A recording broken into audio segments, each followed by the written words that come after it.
बिस्मिल्लाहिर्रहमानिर्रहीम। अस्सलाम वालेकुम व्यूअर्स, आप देख रहे हैं मेरा official YouTube channel physics with Mudassir Minhas और मैं मुदस्सिर मिन्हास हूँ।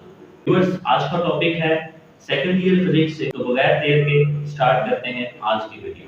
जी तो व्यूवर्स, टॉपिक की तरफ चलें तो सबसे पहले कूलम फोर्स का हिस्टोरिक बैकग्राउंड हम देखेंगे। तो बैकग्राउंड में coulomb was a French military engineer, and he did a lot of experiment on the charges and described his law of electrostatic force between two point charges in 1784 AD। अब coulomb एक French का military engineer था। इसने बहुत सारे charges के ऊपर experiment किए और 1784 AD में उसने अपना ये लॉ पेश किया, the law of electrostatic force between two point charges. Point charges ऐसे चार्जेस को कहते हैं जिनका मैथ जो है वो निग्लिजिबल हो, मैथ इफेक्ट ना करे। और इस डेट पे थोड़ा सा प्रॉब्लम है, कई जगह पे ये 1785 AD लिखी होती है, लेकिन हमारे पास जो लिटरेचर में मौजूद है वो 1784 है। तो अगर हम बात मज़ीद चार्जेस के बारे में करें तो हमें इस चीज़ का अंदाज़ा है कि जो सिमिलर चार्जेस होते हैं वो एक दूसरे को रिपेल करते हैं और जो डिफरेंट चार्जेस होते हैं वो एक दूसरे को अट्रैक्ट करते हैं। तो चलते हैं कूलम फोर्स की जो बेसिक डेफिनेशन है उसकी तरफ और उसको फिगर के ज़रिए समझते हैं। Electrostatic force of attraction or repulsion between two point charges is directly proportional to product of their magnitudes and inversely proportional to square of distance between them। ये इसकी बेसिक डेफिनेशन है और स्टेटमेंट है, मैं आपको इसको समझा देता हूँ।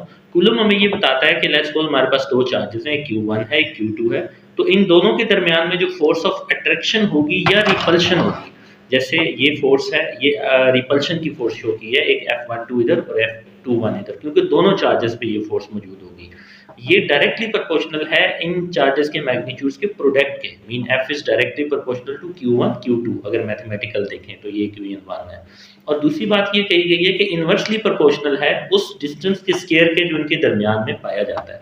और चूंकि ये क्वांटिटेटिव लॉ है तो ये न्यूटन ने मुख्तलिफ एक्सपेरिमेंट करके मुख्तलिफ चार्जेस रख के मुख्तलिफ डिस्टेंस पे रख के ये वैल्यूज़ निकाली है, उससे ये दोनों उसने ऑब्जर्वेशन निकाली है कि जितना आप ये प्रोडक्ट ज़्यादा होगा ये फोर्स उतनी बड़ी होगी और जितना ये डिस्टेंस कम होगा उतनी ये फोर्स ज़्यादा होगी, इसलिए इन्वर्सली प्रोपोर्शनल और स्क्वायर के इन्वर्सली प्रोपोर्शनल है। अब अगर हम इक्वेशन 1 और 2 को कंबाइन करते हैं तो हमारे पास रिजल्ट कुछ इस तरह से आता है, F directly proportional to Q1 Q2 divided by R square. अब आपको पता होगा कि प्रोपोर्शनल को ख़त्म करने के लिए एक इक्वल और कांस्टेंट लगाया जाता है, तो एक इक्वल और एक कांस्टेंट लगाएंगे। यहाँ पे K जो है इसको कूलम्स कांस्टेंट का नाम दिया गया है और इसको फ्री स्पेस में 1/4πε0 के बराबर लिया जाता है और उसकी वैल्यू है 9 × 10⁹ न्यूटन मीटर स्क्वायर पर कूलम स्क्वायर। इसका यूनिट भी बड़ा इंपॉर्टेंट है जो आपने याद रखना है। अब अगर बात करें तो इसमें एक वैल्यू इस्तेमाल हुई है ε0। ये क्या चीज़ है? ε0 एक और कांस्टेंट है और इसको कहते हैं परमिटिविटी ऑफ फ्री स्पेस, और इसकी जो वैल्यू है वो है 8.83 × 10⁻12 कूलम स्क्वायर पर न्यूटन पर मीटर स्क्वायर। ये इसकी एक अलग कांस्टेंट है जो कि फ्री स्पेस के लिए इस्तेमाल किया जाता है। तो अगर हम ये K की वैल्यू अपनी इस इक्वेशन में पुट करें तो इस वाली इक्वेशन में K की, तो F is equal to 1/4πε0 Q1 Q2 और R स्क्वायर। ये फुल फॉर्म है हमारे कूलम्स की। लेकिन हमें पता है कि कूलम की जो फोर्स है वो एक डायरेक्शनल फोर्स है, इसकी डायरेक्शन भी हमें पता होनी चाहिए। इसलिए अगर हम वेक्टर फॉर्म में लिखें तो इसको इस तरह से लिखेंगे 1/4πε0 Q1 Q2 और R स्क्वायर, साथ एक यूनिट वेक्टर लगा देंगे और इसके ऊपर वेक्टर का निशान आ जाएगा फोर्स के। यूनिट वेक्टर क्या है? जो कि डायरेक्शन ऑफ फोर्स को डिस्क्राइब करेगा। हम इस डायरेक्शन को आगे देखते हैं। अगेन तो कूलम फोर्स जो है वो एक म्यूचुअल फोर्स है। अब म्यूचुअल फोर्स का क्या मतलब है? इसका ये मतलब होता है कि अगर एक चार्ज दूसरे पे एक फोर्स लगाता है तो दूसरा चार्ज पहले पे उतनी ही फोर्स लगाएगा। कोई फिगर 1 का ये कट आउट अगेन है, ये आप देख लें कि अगर Q1 के ऊपर जो फोर्स है F21 फोर्स ऑन 1/2, तो ये वो फोर्स है जो Q2 इस पे लगा रहा है जैसे इधर लिखा हुआ है। और F21 का मतलब क्या है? Force on 2/1। इसका मतलब ये है कि Q2 पे ये 1 लगा रहा है। इन दोनों फोर्सेस को मैंने सेपरेटली लिखा है डायरेक्शन वाइज, तो इसके ऊपर सिर्फ फर्क कितना आ जाएगा?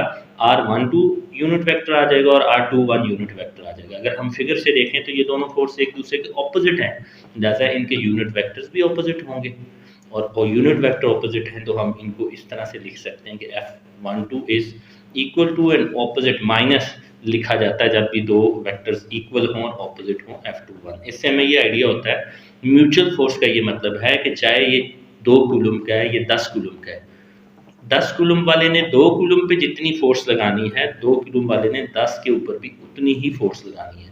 तो म्यूचुअल फोर्स को समझने के लिए ये कंसेप्ट बहुत आसान है। आपने देखना है कि इंडिविजुअल चार्ज के मैग्नीट्यूड पे ये फोर्स नहीं डिपेंड करती, ये फोर्स डिपेंड करती है प्रोडक्ट ऑफ द चार्जेस, इसलिए ये दोनों के लिए फोर्स सेम है। जी तो व्यूअर्स, अगर हम चलें आगे इसकी डायरेक्शन, इफेक्ट ऑफ मीडियम की तरफ, डायरेक्शन की क्लियर हो गया बात। तो इफेक्ट ऑफ मीडियम में ये है कि अगर कोई डाइलेक्ट्रिक जैसे कि इंसुलेटर है, उसको अगर हम दो चार्जेस के दरमियान रख लेते हैं तो क्या होगा। तो if an insulator called dielectric is inserted inside the charges, the Coulomb force reduces by a factor called relative permittivity epsilon r। तो जब हम किसी भी डाइलेक्ट्रिक को रख देते हैं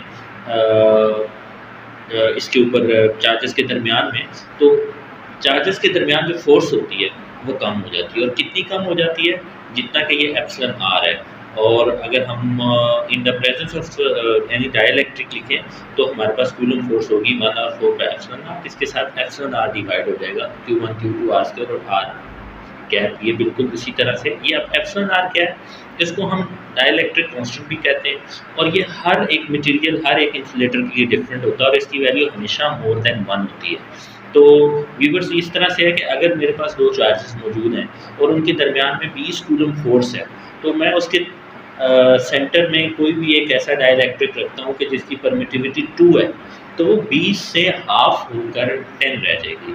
और अगर एक ऐसा डाइलेक्ट्रिक रखना है जिसकी परमिटिविटी 4 है, तो वो 20 से कम होकर 5 रह जाएगी। इसलिए हम एप्सिलॉन आर को डिवाइड कर देते हैं। तो ये है जी इफेक्ट ऑफ मीडियम और dielectric on the cooling force. तो ये उम्मीद करता हूँ कि सारा टॉपिक आपको समझ आ गया होगा।